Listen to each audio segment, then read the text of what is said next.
Google manipulates, Google censors, Google demonetizes, Google selects what you see on the internet. Look up the following white search terms in Google image search and try not to cringe. American inventors. Google image top search results for American inventors, last date of access, August 2017. White couple. Google image top search results for white couple, last date of access, August 2017. White woman with children.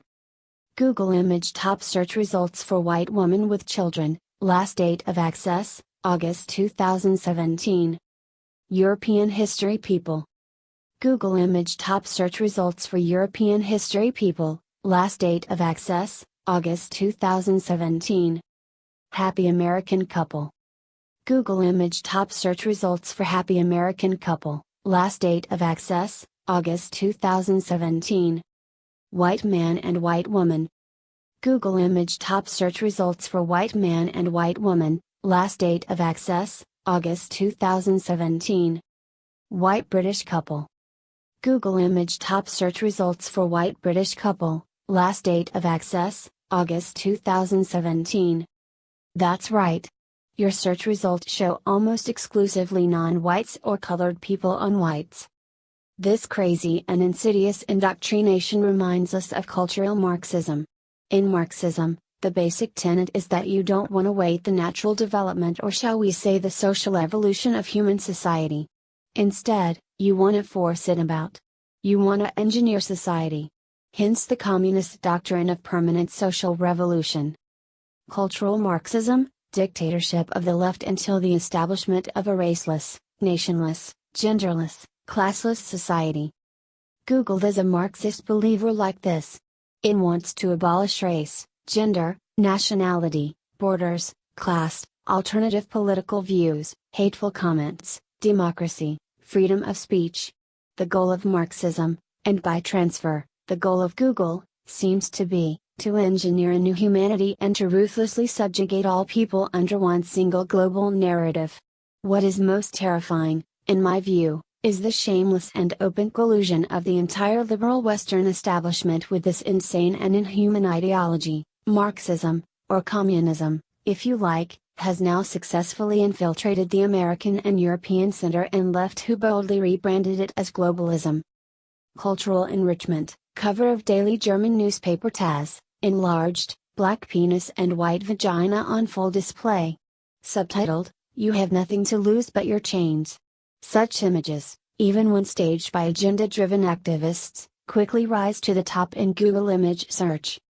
Just like in Marxism, in globalism our supreme leaders and their lying press will tell us that we are being exploited and oppressed, this time by race, culture, nationhood, family, gender, the patriarchy, white Western heterosexual men, climate change deniers, Trump supporters, and that globalism is the only way and the final solution of all human strife, because globalism will make humanity conform and finally prepare us for the abolishment of inequality, intolerance, and oppression.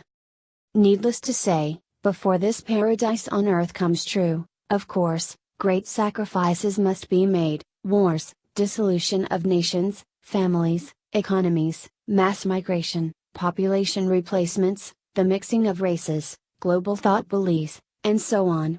In reality, a fool who doesn't see that the globalists will enslave the world, censor the hoi polloi, and oppress the populations like no power has ever done before. We are already able to witness this in the making of the totalitarian European Union, the formation of Red Guards on American university campuses, and the planetary crackdown on all forms of free internet speech. It is disturbing to watch this Google brainwash, and it makes one think how easy it will be in the future for our master manipulators to shame and destroy any ethnicity or nationality or politicum, say native Tibetans or Kurds, Koreans or Japanese, Germans or Jews. Just spam them over and over again and confront them on every turn and corner with images of their own cultural suicide, their disintegration and outbreeding, and if they don't volunteer, humiliate them as racist or anti-globalist. Some say that it's just Google's algorithms which are unpredictable. If a resourceful regime or a group of political activists, let alone the powerful legacy media, put enough time and effort to it, they will artificially game these algorithms to their advantage. Blanda Up is a race-mixing video broadcasted on Swedish TV. Google, YouTube feature it prominently. Critics, on the other hand, are banned and their comments deleted, Nazis. Some others say that good Google has simply been hijacked, much like most of the Western liberal media and social platforms such as Facebook and Twitter, by Marxist, globalist forces, and thus by way of extortion and blackmail. Lest we call you a Nazi became an enforcer and co-promoter of white genocide under the cruel euphemism of cultural diversity.